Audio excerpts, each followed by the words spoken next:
It's great to be in here. I am Dave Sinykin, not the big ticket.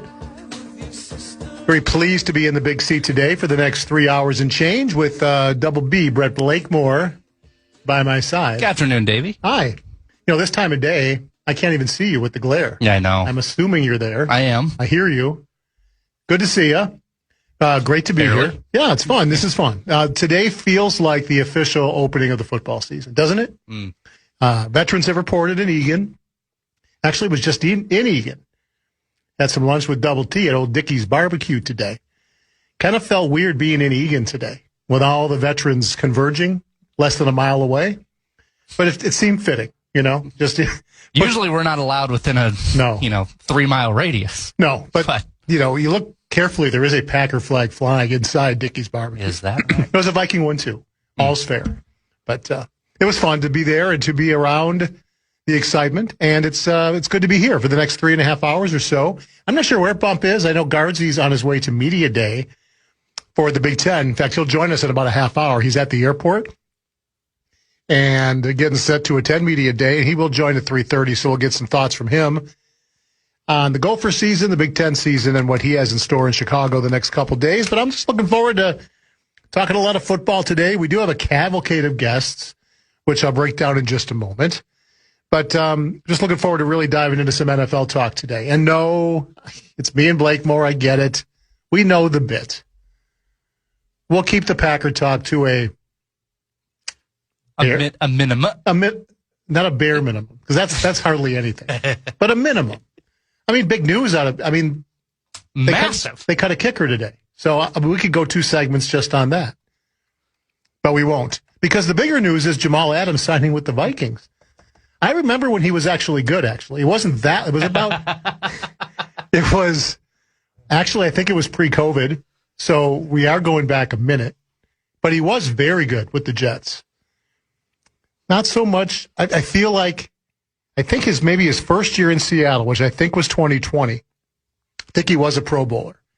And I believe the Vikings' current GM, Nolan Teasley, was part of the front office that executed the trade that brought Jamal Adams to Seattle. So obviously he's familiar with him, comfortable with him. Have we played up all the, what is Brian Flores going to do with Jamal Adams with that little puzzle piece? Have we played that out yet? Is that pretty much beaten into the ground? I'd imagine so. Yeah. And now it's B.O. getting that extension.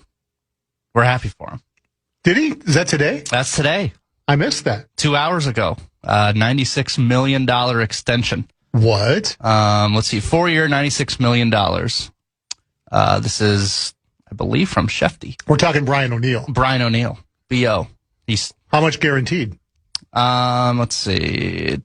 I'm looking at the Gessling tweets. New deal, started training camp, 4-year extension, runs through 2030. Should reduce his cap number. No guarantees in what I'm seeing. Okay. I'm sure it's somewhere. We'll find it.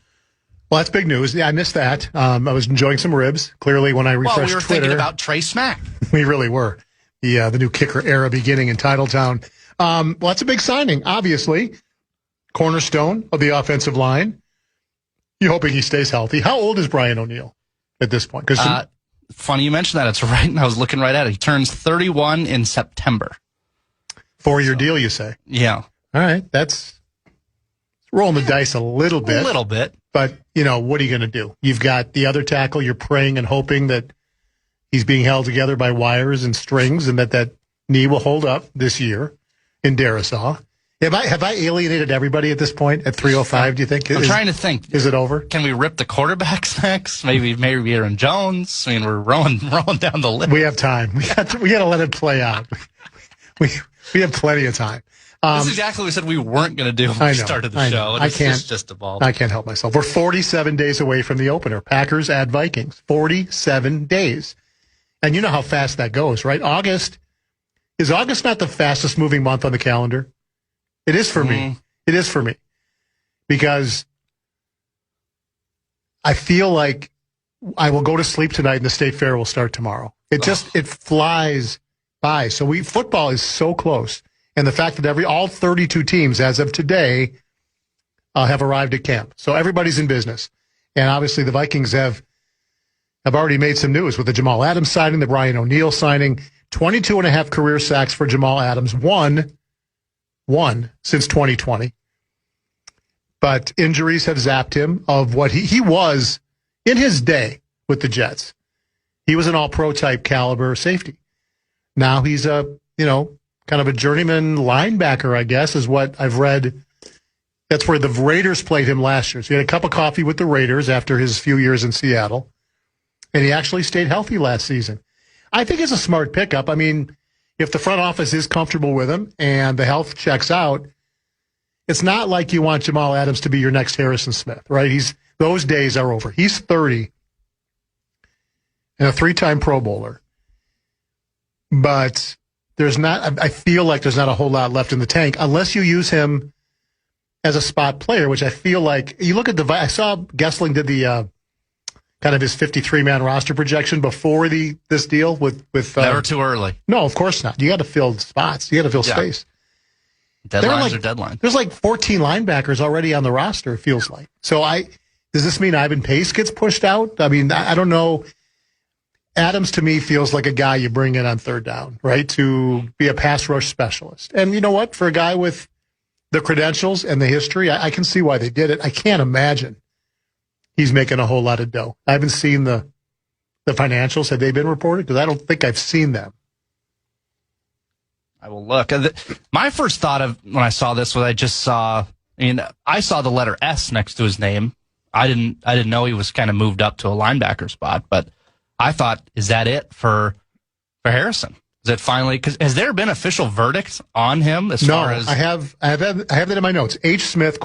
Yeah, and we will have Alec Lewis on in less than an hour. That's on my list of questions for Alec Lewis. Like, at what point?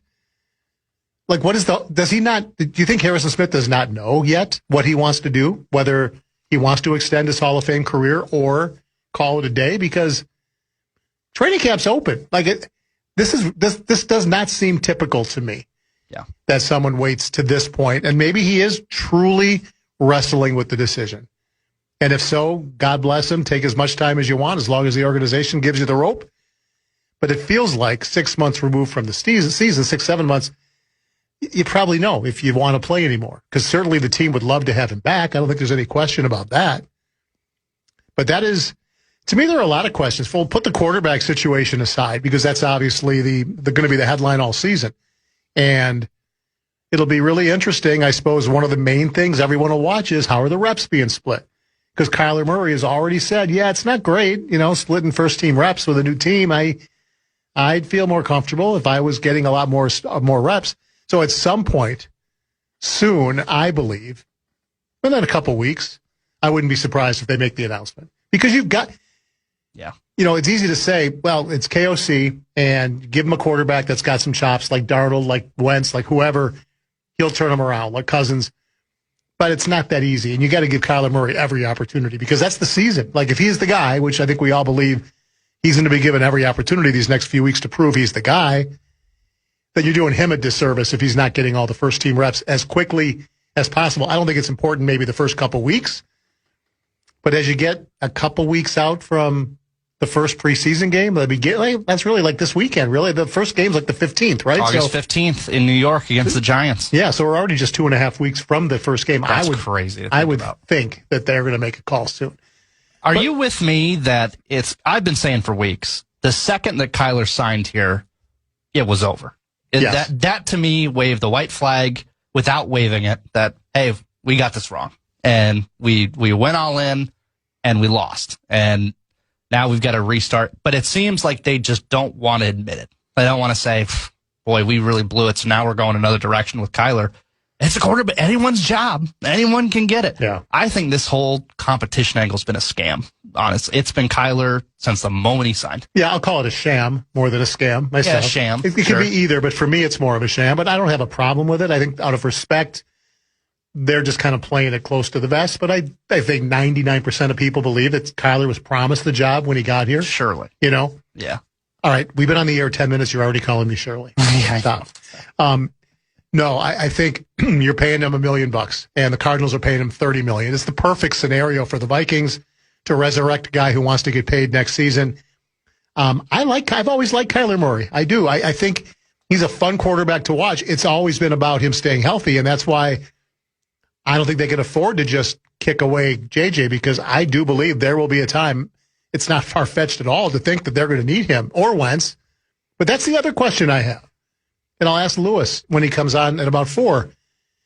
Maybe just as interesting as who's going to be the starter is, what's the depth chart going to look like? What's the pecking order?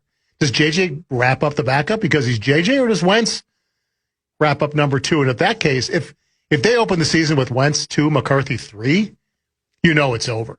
Mm-hmm. It's over. And at that point, you trade him. If there's a team interested to give you a mid-round pick, I think you trade him. But if they do think, look, Kyler's going to be our starter, we feel like he gives us the best chance to win, but there's something about JJ, and we know that if he gets a chance, that just might be all he needs to show what he can do.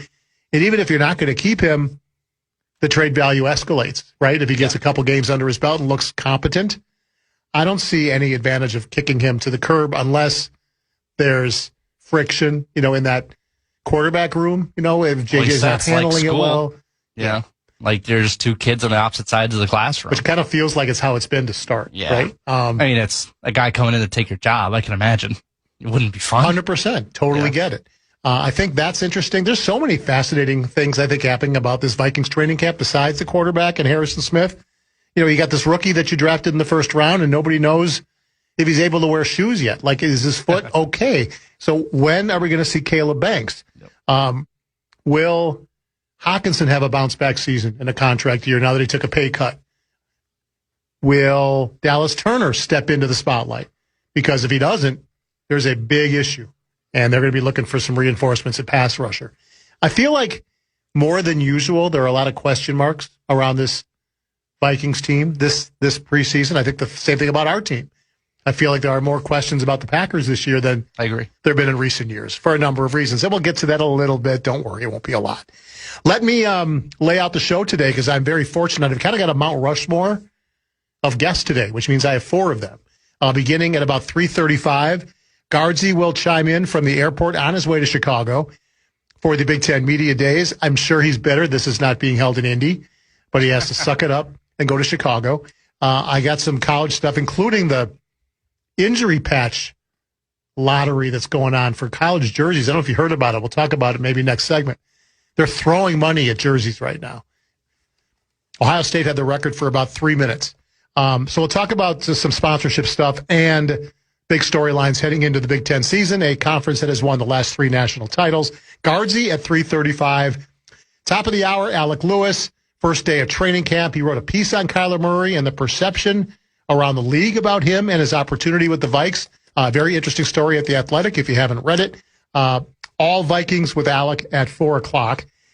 4:35, my favorite guest that I bring in whenever I'm filling in, Britt Robson, basketball chronicler of the Wolves and Lynx, will join, I think, from Target Center, because he'll be covering the Lynx for Racket tonight. And I know Cheryl Reeve, I think, has her presser at about 5. We're going to get him before that, about 4:35. Britt to talk about the second half of the season for the Lynx, the LeBron James fallout, so some hoops talk with Britt at 4:35. We will put together a top 5 for us. I will. At 5 o'clock, and then at 5:30, a 5:30 favorite on this very show, typically on Fridays, Lavelle E. Neal III will be joining us, not in studio, but via the phone line. We did get a text already. Can I find it real quickly? Basically, are we on the lookout for Lavelle to crash the show like he did the day after the day of the Packers-Bears playoff game when he burst into Packer preview, unannounced, uninvited, and gave me the whole Bears thing, which I'm still not over, but I'm happy to have him on as a guest. It's not out of the question that he could do that today. Sounds like this is Clayton who said any reason to be on the lookout for Lavelle to surprise you guys in studio. No, Lavelle made it clear he's very busy. It'll have to be a phoner. I wasn't inviting him in anyway. Phone is all I wanted, and that's what I'm getting. And I'm happy to have him. We'll talk some Bears, some Twins, maybe see if both of you have just, World Cup letdown fever. We've got to wait 4 more years. So, Gaardsy, Lewis, Robson, Neal, cavalcade of guests between now and 6:30. Glad to have you along for the ride. When we come back, why I'm finding it increasingly difficult to watch a movie at home with my family. It's almost impossible. I'll explain why after this on The Fan. The Fan and BigDeck.com will give you a shot to win bonus bucks with the National Cash Contest. Head to KFAN.com. The keyword, this is unbelievable, the keyword is our favorite color, green. The keyword, green. KFAN.com. Perfect. The keyword is really green. In for Barreiro, it's Dave Sinykin on the fan. Dates, ticket giveaways, show highlights, and more. You can follow KFAN 1003 on Instagram, TikTok, Facebook, X, and YouTube. Today, you can follow and stay connected to the sports leader, The Fan. I know I am the one you're dreaming of. I'll show you what made of. We can speed it up or take it seconds. Don't tight and don't let go. There's a how far I can go. I'll show you what I'm in. When I stepped out tonight, I knew I'd be looking tight. Lord, no one would catch my eye, and then maybe. All right, back with you at 3:21 on the Tuesday afternoon. Dave Sinykin in for Bump today with Blake Moore.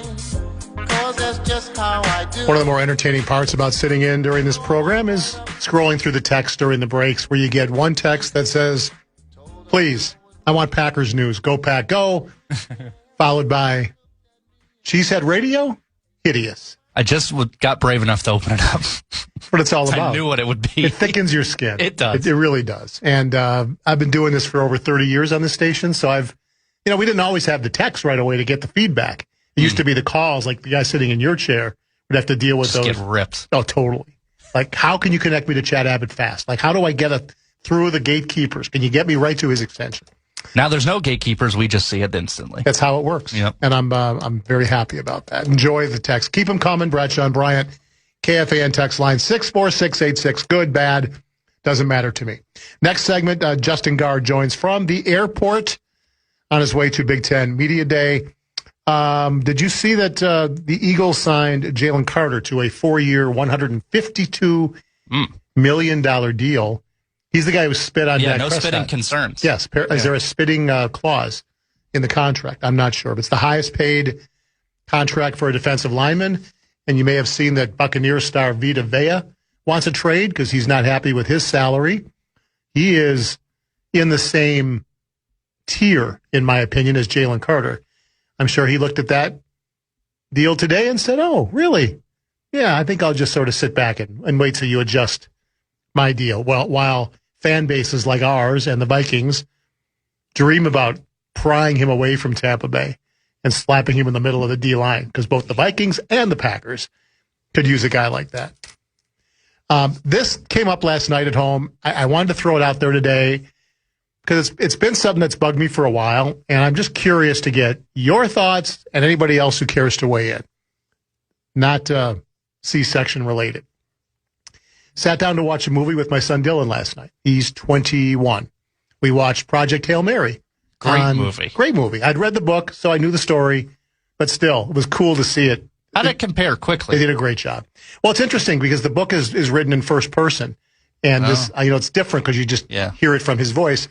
And you had to envision what his partner in space looked like as opposed to seeing it. It was just, it was great. A lot of times to me, movies can't hold a candle to a book. There's no chance to get in that kind of depth. But this, I thought, did a really good job. I really enjoyed it. 2 hours, 40 minutes of entertainment. But as the movie was starting, Dylan turned to me and said, you know what I'm about to ask, right? And I said, yeah, I do. And I'm not happy about it, but I know you want it, so we'll do it. He wanted subtitles on. My whole family does. I am a family of 5. Well, Jackson lives in Chicago now. But when we're all together, every single member of my family would prefer to watch anything with subtitles. It drives me bonkers. Now, I'll watch a foreign movie, in subtitles. I have no issue with that. But if I can understand the language, I mean, I don't know about everybody else, but if I'm watching I'm watching Project Hail Mary and there are subtitles up, I can't not read them. I can't ignore the script and look at the faces. I'd want to. The whole point to me of watching a movie is to watching actors express themselves, see their facial expressions. I don't need to read what they're saying. I'm hearing them. I do understand English.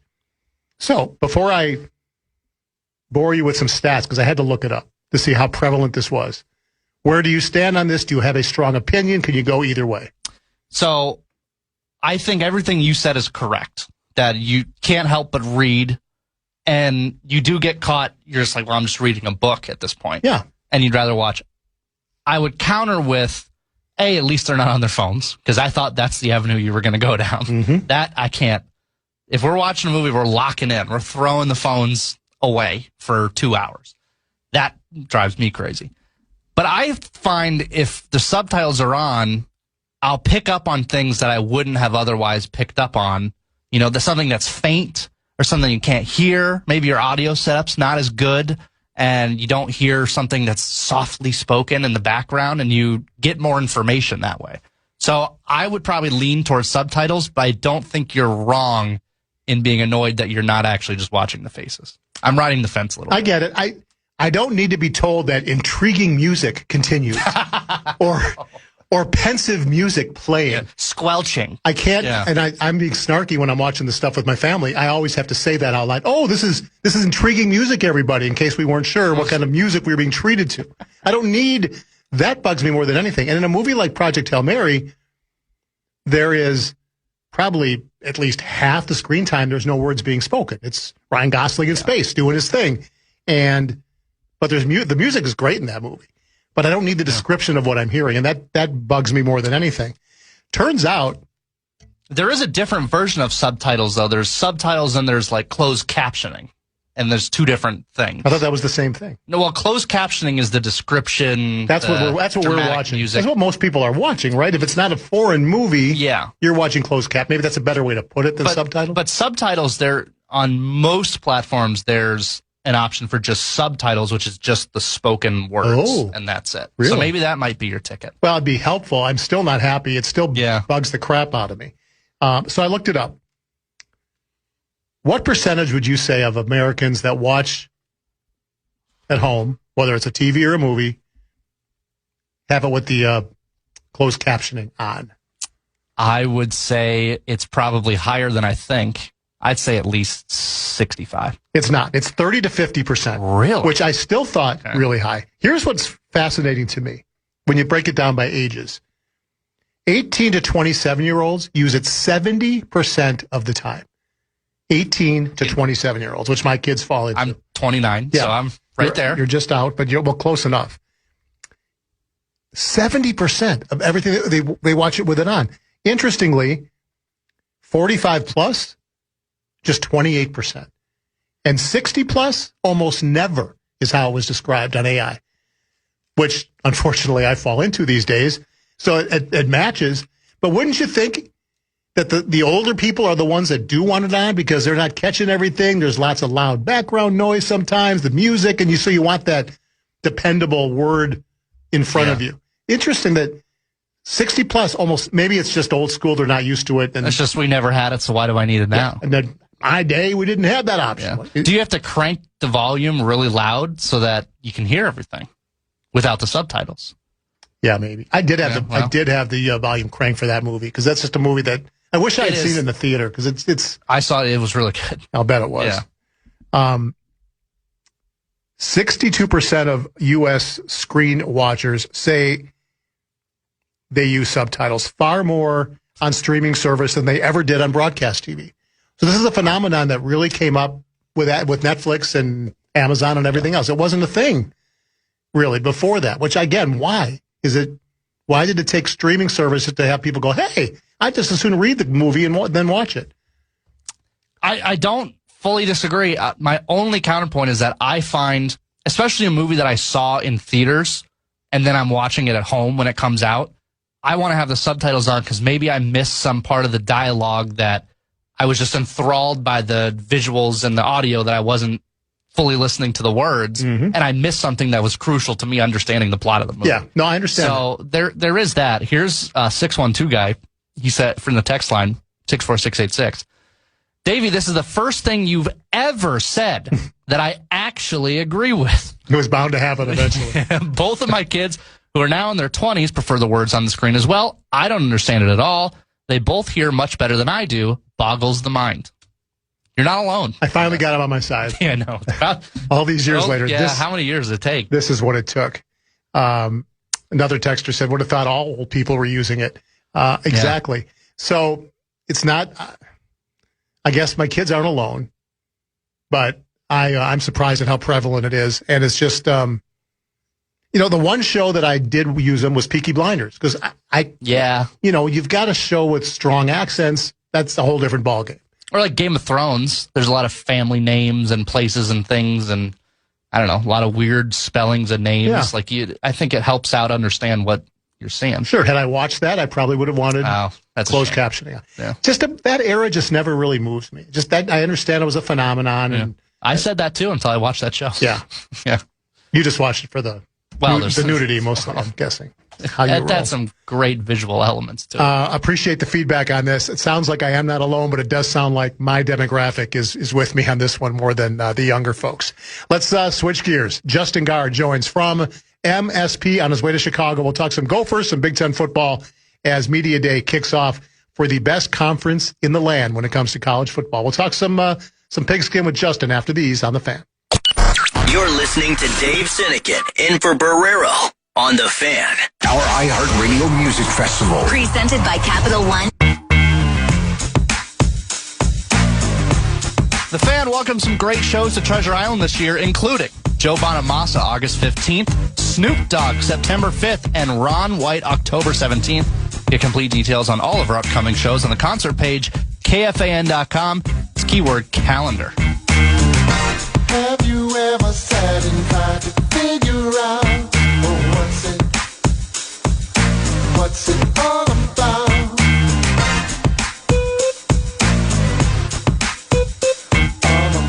We're back, 336, Sinykin for Bump.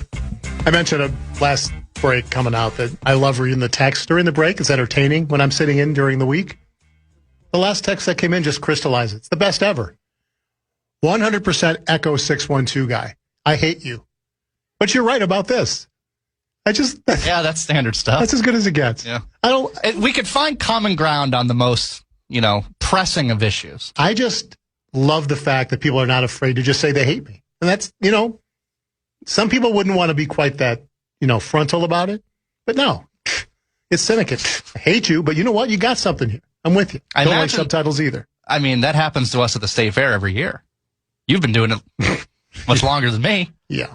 I'm sure you've gotten it many more times than me. People tend to be a bit nicer when they see you in person. Yeah. When you can hide behind your little keyboard, it's easy to say, I hate you. I haven't had too many people come up to me at the booth at the fair and say, Sinykin, I've always wanted to tell you this. Man, I hate you. They don't do that much. No, they bury it in like a compliment sandwich. Exactly. Yeah, we really love you.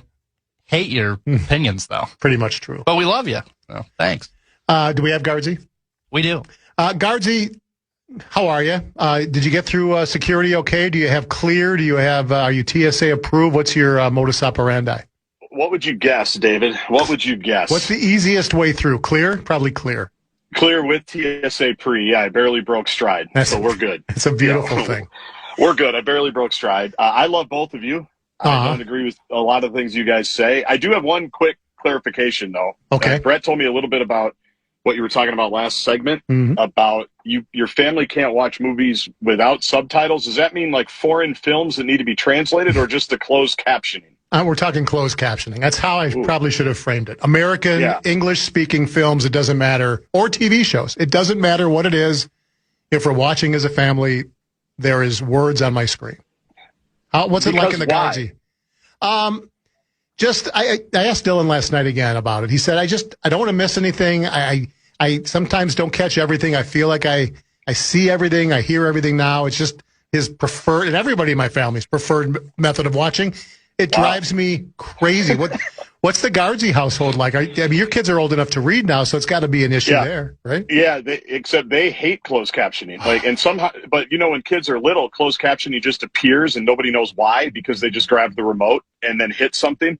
And so then you grab the Xfinity X1 remote, good plug, and say, turn closed captioning off. And that works like 50% of the time. So it's actually, you and I are in alignment here, to use one of our favorite words, 3 to 6:30. You and I are aligned and we live close to each other. We do. So if you ever need to just come over to our house, we are a closed caption free house, and we've got plenty of TVs and screens to watch. You can basically have the basement to yourself if you want and watch whatever you want. It's nice and cool down there. I will pick up some station pizza on the way, and I will I will be there for sure. Do not think I won't. I love it. I love it. Does it surprise you at all that I grew up playing tennis with the man that started Station Pizza? Do you want to keep the bougie thing going?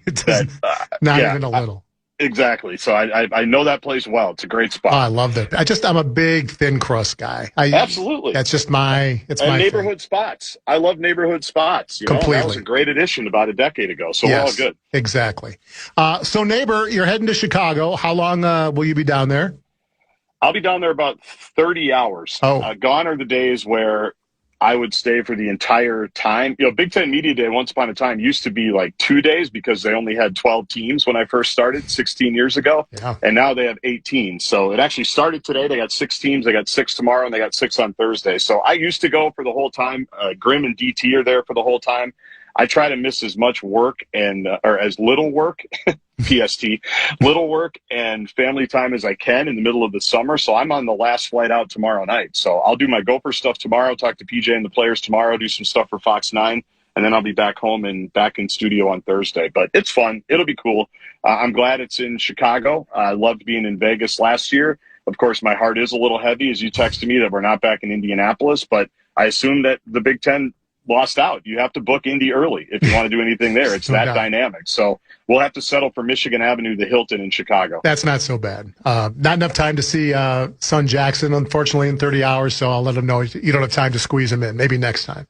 Yeah, I mean, if he wants to hang out at like 9 o'clock when I, get into the city tonight, I'll be around. Just, tell him to find me. All right, I'll give him your number.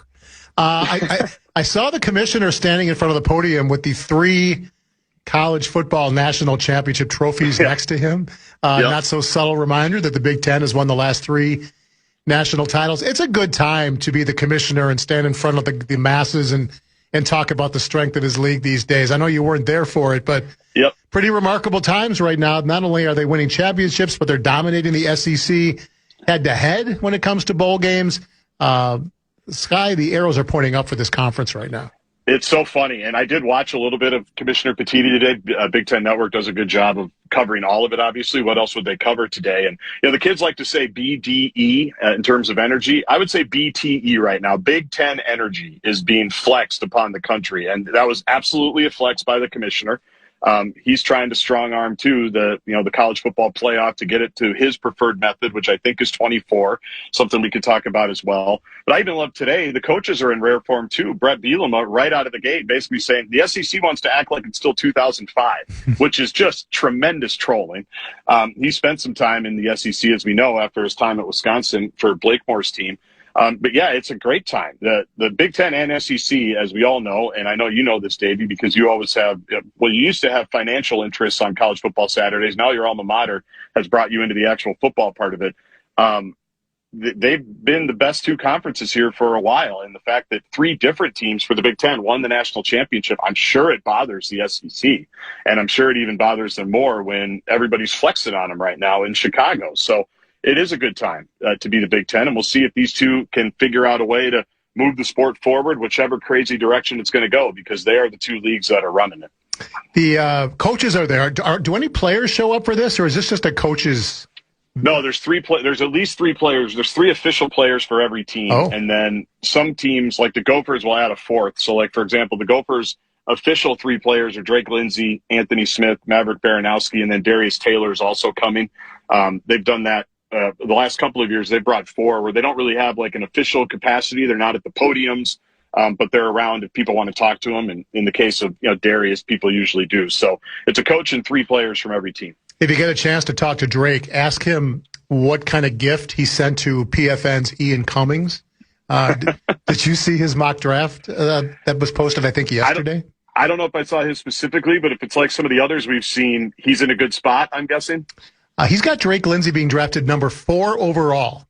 Yeah. Number 4 overall, behind 3 other quarterbacks, Arch Manning, Dante Moore, and something called C.J. Carr at Notre Dame. Yeah.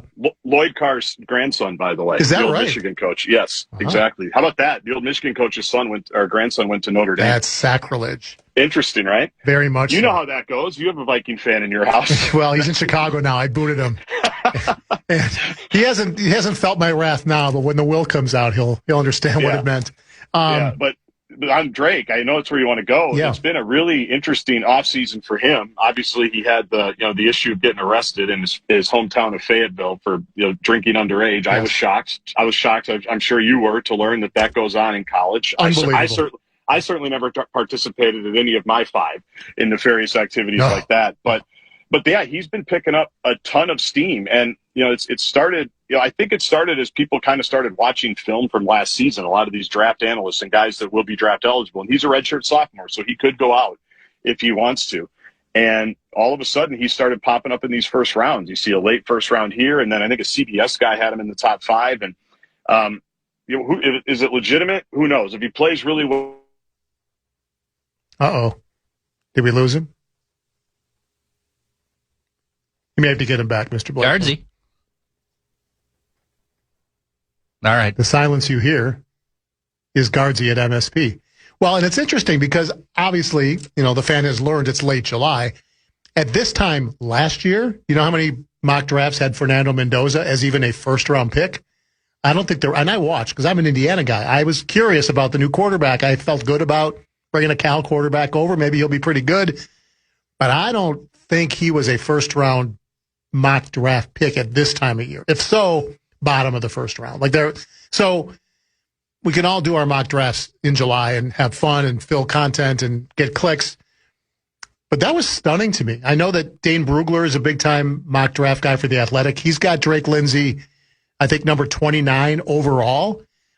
Jordan Reed, another big-time NFL draft guy for ESPN, has him outside of his top 10 quarterbacks right now in the draft. So the variance on what folks think of Drake Lindsay is very wide. But number 4 overall, Gaardsy, that's the highest I've seen. I was saying I don't believe at this point last year Mendoza was considered a first-round pick by most mock drafters. So it's obviously ridiculously early. But the idea that there are some who see the upside of Drake Lindsay, I just wonder for a team that's being projected 10th in the Big Ten this year, if you've got a quarterback that might be that good, maybe 10th is being a little too conservative with this team. Yeah, I think and I think you nailed it. If he plays to that level, you probably do jump up into the top, 5, 6, 7, or 8. And that is the interesting thing is Gopher fans, as you know, they're a fatalistic bunch at times.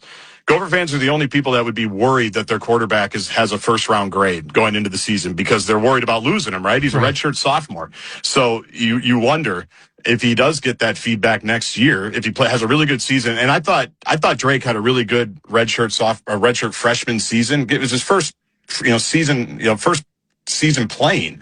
And you look at the Big Ten, you look at every other, Power 4 team, not very many of them were starting freshmen, right? The Gophers made a conscious decision to do that, to try to, because they can't go out and pay and get a, $3, $4, $5 million quarterback. So they had to do it a little bit of a different way. That's why they went all in on Drake a few years ago. That's why they got him the starting job last year. And I thought he did really well. He had one really bad game. That was the Iowa game where he threw 3 picks. It was a disaster. The game was over by the end of the first quarter.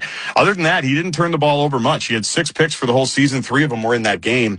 And just from my view on the sideline, Davey, I just loved watching how he seemed older, I guess. Like nothing really rattled him all that much. They certainly didn't ask him to do, a crazy amount of things, but he's just in control of things that you would expect a quarterback to be in control of. So if you're looking for a reason for optimism of how can this team, like you said, elevate over 10th, which is essentially right in the middle of the Big Ten, and jump up over some of those other teams that maybe are in front of them right now in the over-unders, Drake is going to be a big reason for that. And I know they've been high on him since they recruited him a few years ago, and I've seen nothing to slow down that hype for him because I do think he's that kind of guy. Yeah, I think we've seen that the arrow's pointing up on Drake Lindsay. My question, though, is what is your biggest question mark for this team? What is keeping PJ up nights right now that he's just not really sure he's got locked in right now?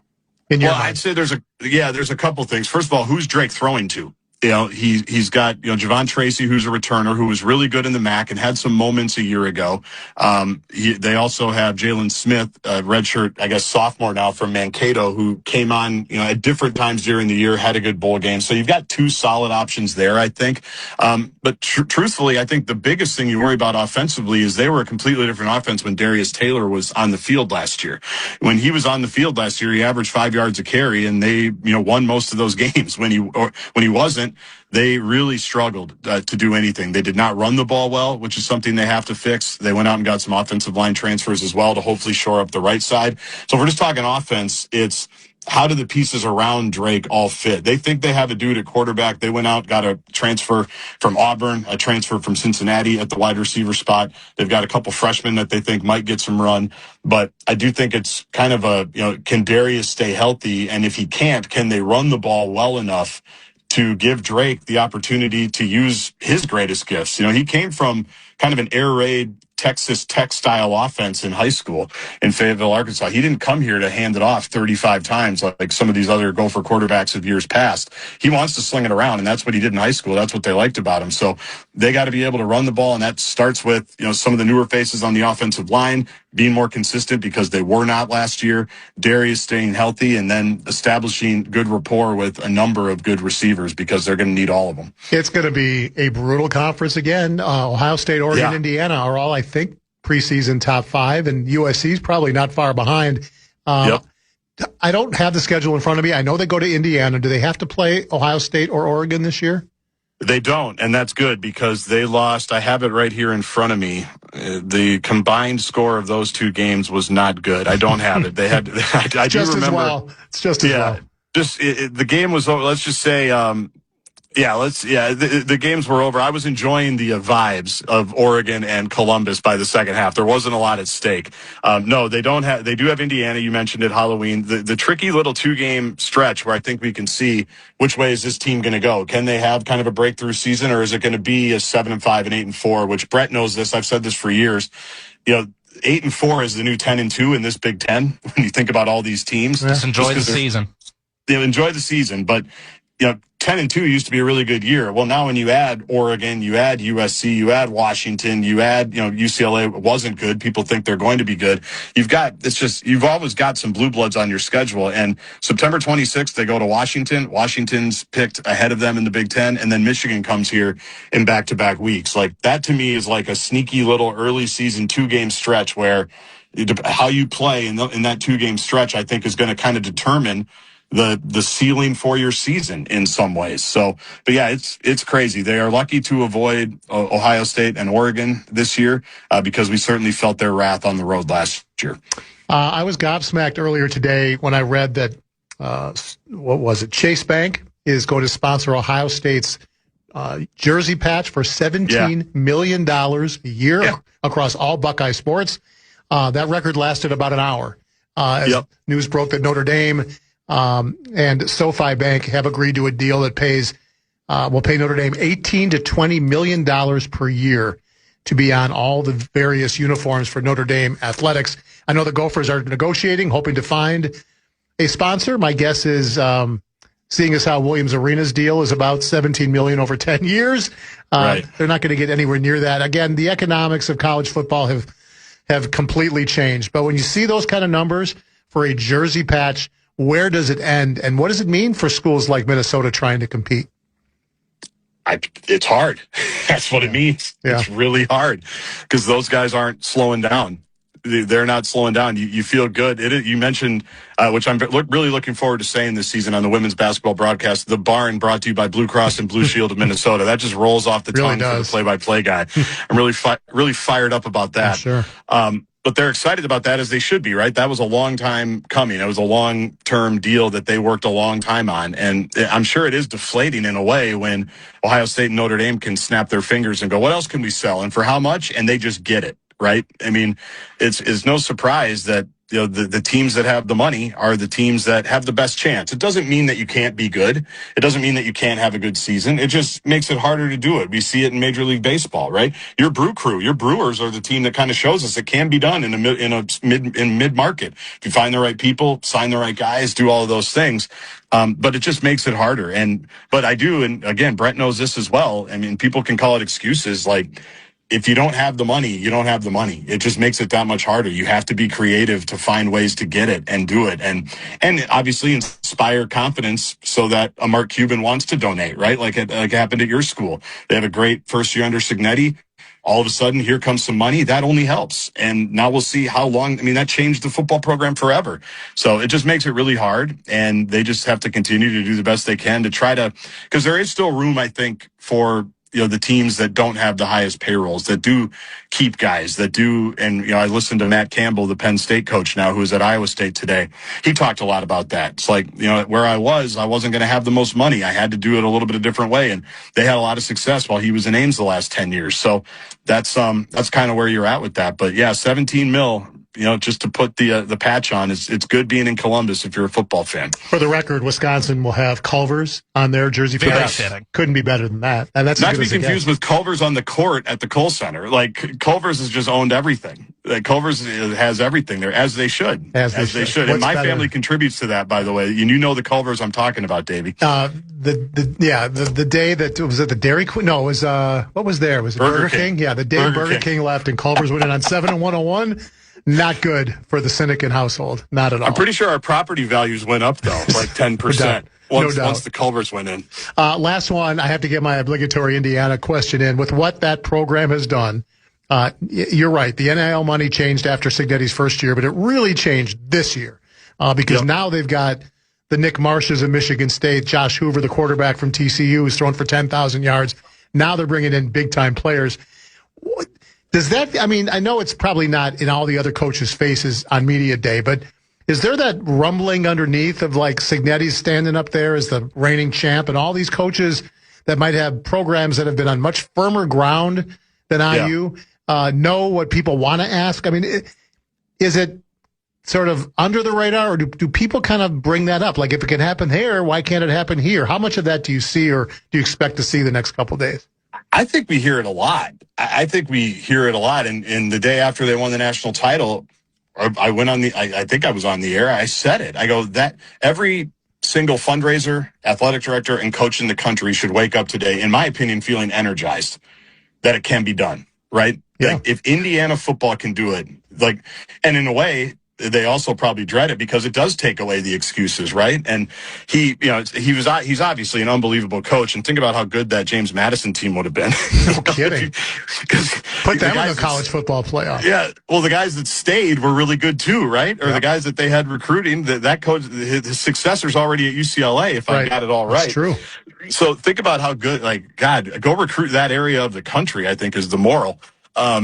Yeah, everybody should be energized because there's literally no limit now. And we'll see what happens here with the Save College Sports Act and if that ever gives you the guardrails, because for 5 years all we've talked about is salary cap and guardrails. I don't know how we ever really get to that point. I just think there's so many moving parts and there's so much toothpaste out of the tube. It seems like it's hard to put it all back in. But I think everybody... I'm sure some people don't love it because they had a nice thing going and they had it, had people convinced that hey, 9-10 wins every year is a good season. And then here comes Indiana, who hadn't won anything ever, and win a national championship in 2 years. I think everybody should be fired up about it because that wouldn't have happened likely until about 5 years ago, right? Yep. Money aside, just transfer portal stuff, all the changes, that was literally impossible, it seemed, just 4 or 5 years ago. And now everybody should be open to have their eyes open to that possibility. So I think it's good. I think if you're a team like Minnesota, anybody, Minnesota, Iowa, Wisconsin, there should be disruptors to, the haves that we always talk about. So I think it's a good thing. Enjoy your 30 hours in the Windy City. Say hello to Coach Sig for me, and appreciate the time. Safe travels, bud. Yep, you got it, David. Gaardsy on his way to Chicago for a Big Ten Media Day. We'll turn our attention to the purple. The Athletics' Alec Lewis joins on the other side. Hour number 2, bumper to bumper, coming up right after these. In for Barreiro, it's Dave Sinykin on The Fan.